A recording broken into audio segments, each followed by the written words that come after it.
Sultan a déclaré dans une interview faite le 2 mai 2010 qu'il n'existe pas d'islam radical ou d'islam modéré, mais simplement l'islam. Est-ce que vous souscrivez à cela? Entièrement. L'islam contient tous les germes du terrorisme, contient tous les germes du totalitarisme, de l'exploitation des femmes, de l'agression des homosexuels, des juifs, etc. L'islam tout court. C'est l'islam en soi qui est dangereux. Ah bah écoutez, en tout cas, moi je ne constate pas depuis le temps qu'on me parle d'un islam des Lumières, je ne le vois pas à l'œuvre aujourd'hui dans le monde. Moi, le regard que j'ai de l'islam en France depuis une trentaine d'années, c'est la multiplication de voiles, c'est le voile intégral, c'est des fillettes de plus en plus voilées, de plus en plus jeunes, c'est l'offensive du halal, ce sont des maris violents qui vont cogner des toubibs dans les hôpitaux parce qu'ils ont osé examiner les femmes, c'est une volonté de conquête dans certains quartiers où c'est la charia qui se substitue aux lois de la République, c'est dans des endroits la substitution d'une population par d'autres populations. Moi, je vois plutôt dans l'islam en France et en Europe aujourd'hui une religion qui est dans une stratégie de conquête, qui joue quelque part une politique démographique, je n'ai pas peur de le dire, et dont les chefs principaux ne cachent absolument pas leur volonté, c'est faire de l'Europe une terre d'islam. Mais ce discours... Ce n'est qu'une question de temps, de quelques générations. C'est cette trajectoire-là que nous devons infléchir maintenant. Surtout pas demain. Il faut être aveugle pour ne pas voir ce qui se passe en France, en Europe et partout ailleurs dans le monde. Il faut être lâche pour ne pas dénoncer l'islam partout où il impose sa loi liberticide, misogyne, sectaire et intimidante. Les musulmanes et les musulmans sont ses premières victimes, transformées en vecteurs reproducteurs. Pour contribuer à l'émancipation de nos concitoyens et de nos voisins musulmans, il nous faut à tout prix combattre le fascisme qu'est l'islam.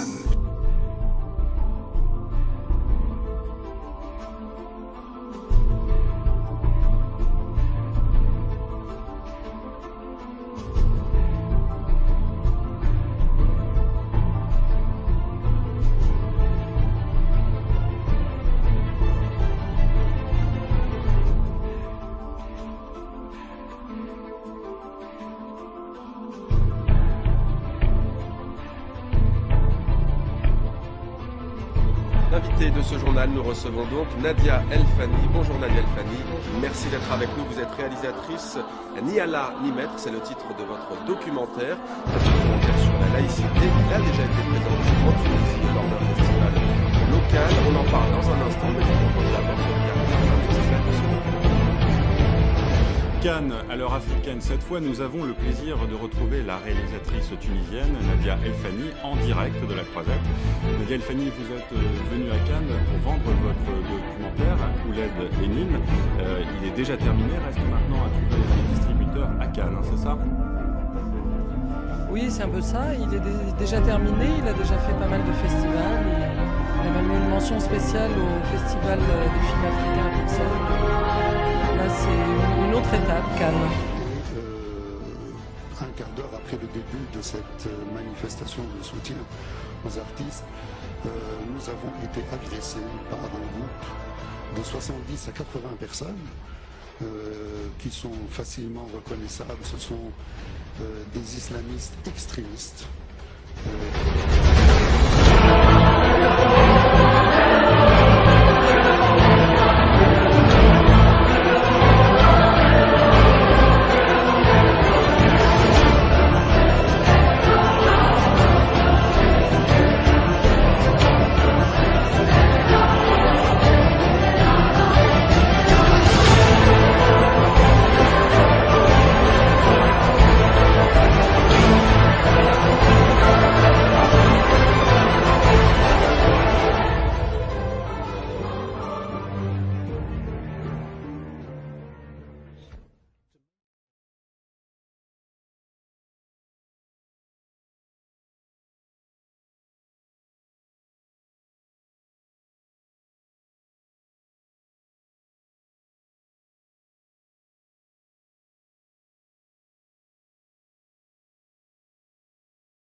آدم لا يفتننكم الشيطان كما أخرج أبويكم من الجنة ينزع عنهما لباسهما ليريهما سوآتهما إنه يراكم هو وقبيله من حيث لا ترونهم إنا جعلنا الشياطين أولياء للذين لا يؤمنون وإذا فعلوا فاحشة قالوا وجدنا عليها آباءنا والله أمرنا بها قل إن الله لا يأمر بالفحشاء أتقولون على الله ما لا تعلمون قل أمر ربي بالقسط وأقيموا وجوهكم عند كل مسجد وادعوه مخلصين له الدين كما بدأكم تعودون فريقا هدى وفريقا حق عليهم الضلالة